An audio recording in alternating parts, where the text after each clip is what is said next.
Hi, I'm David Stone. I'm a potter and a teacher at Still Life Ceramic Studios, and I'm safer at home.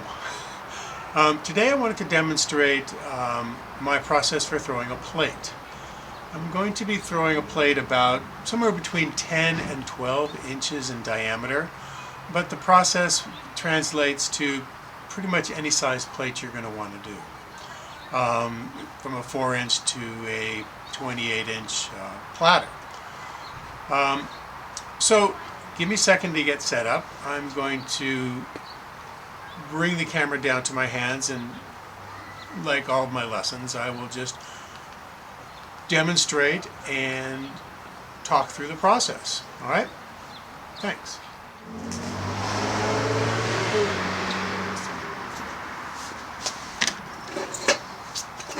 Okay, so I am starting obviously with my clay already centered. Basically I want to keep these videos to under 20 minutes if I possibly can. So my clay's centered.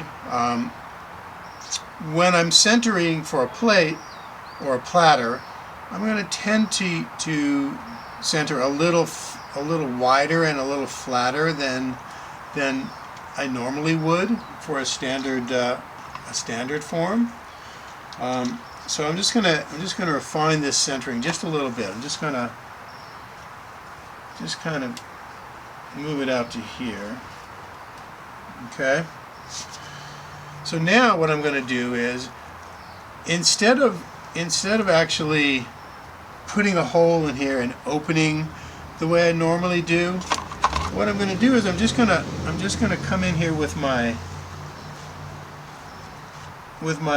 left hand, and I'm just going to start pressing with the palm of my hand straight down. See that? See how I've kind of got that sort of curve now started? So I'm just going to continue to do that, and I can do it, I do it with either hand. The other thing is I want to make sure that I'm keeping whatever outside hand is that I have in contact with the clay. Okay? So I'm just going to go ahead and press down. And I'm going to use my palm to make my opening as opposed to my fingers. Okay? Like this part of my hand is where I'm going to be pushing from. And I'm just going to gently sort of push out.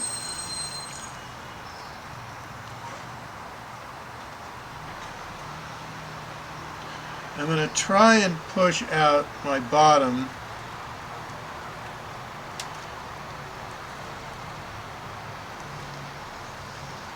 to about, I'd like to get it out to the edge of my bat, but I don't think I have enough clay for that. So I'm gonna make this a much smaller plate than I had planned. I think I'm just gonna push this out to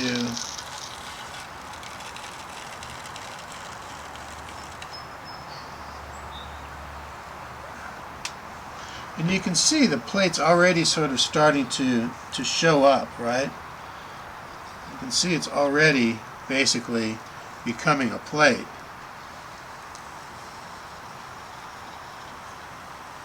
I'm just going to push this out. Okay. I'm going to stop right there. Okay. And you can see now this is basically already kind of a plate now. I would just maybe need to thin out this lip a little bit. I mean, it's as simple as that. The one thing I want to check, I want to make sure check on my depth. So I'm gonna, when I'm throwing a plate, I like to leave at least a ½ inch of clay at the bottom, because I'm going to trim a foot on there, and I want to make sure there's enough material for me to do that. I also, if you notice, I'm throwing on a plaster bat, which I find is advantageous for plates and platters, because you don't have to cut them off with a wire tool. As the plaster absorbs the water from the clay body, the piece will just pop off all on its own. So so I can actually be a little bit thinner in my bottom than if you were working on a plastic bat where you had to cut your piece off, because when you cut it off, you're going to find that you're going to leave a decent amount of clay on the surface of the bat. So you should probably leave at least a ½ inch of material. All right, so let's check this. So yeah, it's a little below a ½ inch, I'd say, pretty close to a ½ inch, which I think is perfect. Okay, so let's just get this kind of. So the other thing that I think is super important when you're working on a plate is you want to make sure that your horizontal surface, that your plate surface is very, very compressed, right? So you're going to have to compress your plate really well, and I'm going to use a rib to do that. The other thing that I'd like to maintain in all of my plates is just the slightest little bit of a dome. I don't want it to be completely flat. If there's a little bit of a dome, you'll find that it'll keep the plate from later on, as it dries, from kind of warping up or warping in general. And here's another little tidbit, that when you're drying a flat surface like this, especially a large flat surface, it needs to dry very, very, very, very slowly. So you have to keep it covered and be ready to let this plate dry for well over a week, possibly 2 weeks. Just keep it very slow, because if you don't, you could end up with either an S-crack, or it could warp in the firing, or it could develop some hairline cracks that'll open up once it starts to fire, because this area here out here is going to dry super fast, right? And this area here is going to dry super, super slow. And as this dries, it shrinks, and it creates all these incredible stresses on the clay body that will come out later on in life. It's like, raising a child. If you screw it up when it's young, it'll end up coming back to bite you when he's older. All right, so I'm just going to find a rib that fits the size that I'm working on, which this looks about right. And I'm just going to come in with my rib, and I'm just going to let it spin. And you're going to see I'm going to be collecting a certain amount of clay on the back of my rib. I'll show you in a second. All right, so that's okay. I'm not using a lot of pressure, but I'm definitely pressing, because I want to compact that clay down really well. And what I'm trying to do is get this sort of nice flat surface, and I'm pressing a little bit more in the center. I'm keeping it at a very, very, very, very, very tiny angle, so I can maintain that kind of concave surface, right? So here we go again.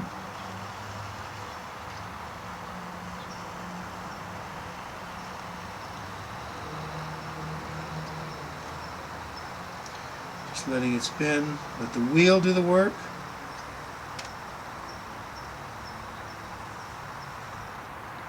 All right, there you have it. Okay, so now the next thing I want to deal with is this transition, right, from my horizontal surface to my first vertical surface. And what I'm going to do here is I'm going to do like this horizontal surface to an angled vertical surface, and then maybe another flat horizontal surface. Okay, so now I just want to work on this transition between my flat surface and my first horizontal surface. And again, I'm going to use a rib for that.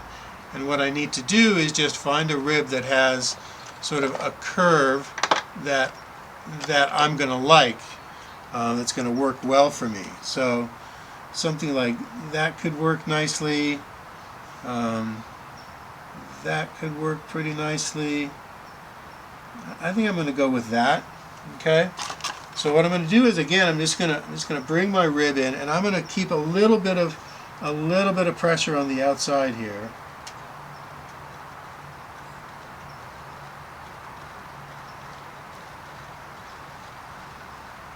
And just let the wheel spin and do the work. Don't rush this. The wheel will do all the work for you. Just sort of relax and mellow into the process. Okay, boom, there we go. That's nice, right? See that nice sort of transition from the flat to the next vertical surface, all right? So now, my last little bit here is I want to thin out this area here, and I want to make us a little bit of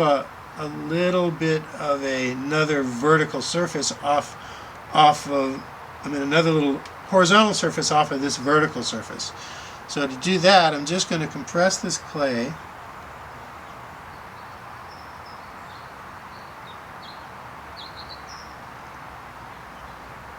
Just like that. Okay. And I want to keep in mind all these relationships, right? Just in terms of functionality and in terms of the aesthetics of how it looks, right? Like right now I'm looking at this and I feel that this is too narrow. This surface needs to be bigger. So I'm just going to work that out just a tiny bit more.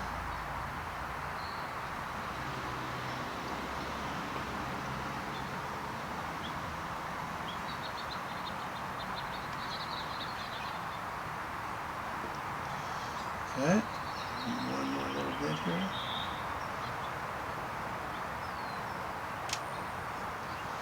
Alright, that feels pretty good. So, a couple of things that you really need to be aware of is, first of all, you want to leave a decent amount of clay at the lip, right? It's just going to help to strengthen the plate. It's also going to help to keep the plate round and keep it from warping. Okay, and just you just want to kind of be wary of all of these sort of transitions from the flat to the vertical to the next sort of flat.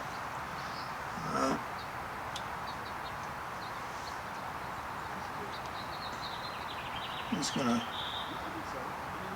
a little bit more. Okay.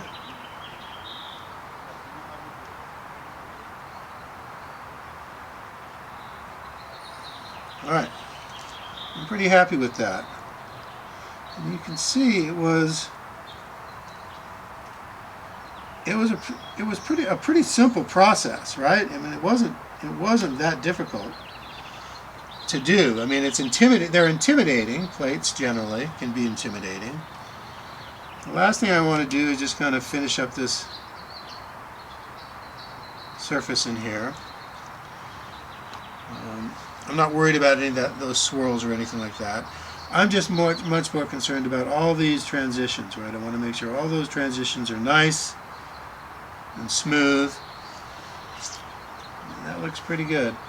I'll just get rid of that one little dot in the middle of my plate.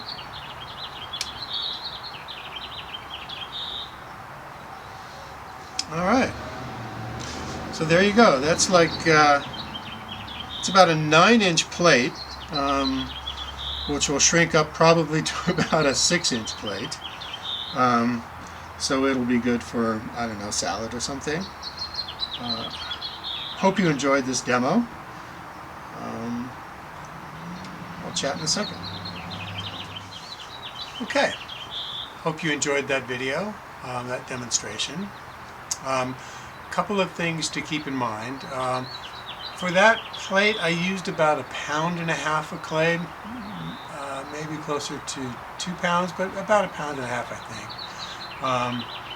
So you can just kind of extrapolate out from there. If you were going to do more of like a 10-inch or 12-inch plate, you might want to use 2.5, 3 pounds of clay.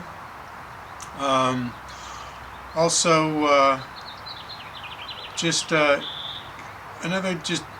want to reiterate a couple of things.